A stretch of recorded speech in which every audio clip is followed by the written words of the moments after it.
ఈరోజు దేశ చరిత్రలో ఎక్కడ జరగనటువంటి కాస్ట్ సర్వే ఇక్కడ జరిగి ఆ కాస్ట్ సర్వే ఆధారంగా లెక్కలతో సహా ఈ రాష్ట్రంలో 42%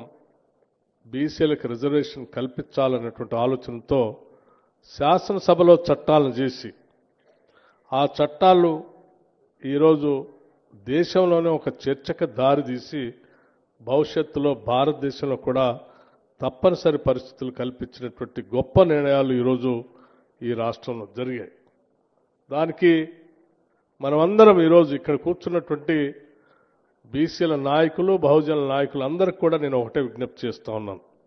ఈరోజు కాంగ్రెస్ ప్రభుత్వం ఇంత గట్టిగా సామాజిక నిర్ణయం కోసం అనేక రకాలైనటువంటి అడ్డంకులు ఉన్నప్పటికి కూడా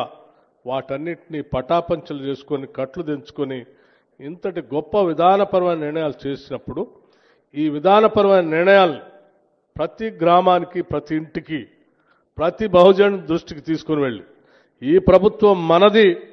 మన కోసం నిలబడ్డది, మన కోసం ఈరోజు సమాజంలో అనేక సంస్కరణలు తీసుకొని వచ్చి ముందుకు పోతుంది అని చెప్పి అరచేతిలో పెట్టుకొని ప్రభుత్వాన్ని కాపాడుకుంటూ భవిష్యత్తులో తీసుకున్న నిర్ణయాల ఫలితాలన్నీ కూడా పొందటం కోసం అందరూ ప్రయత్నం చేయాలని చెప్పి ఈరోజు పాపన్న గౌడ్ గారి జయంతి సందర్భంగా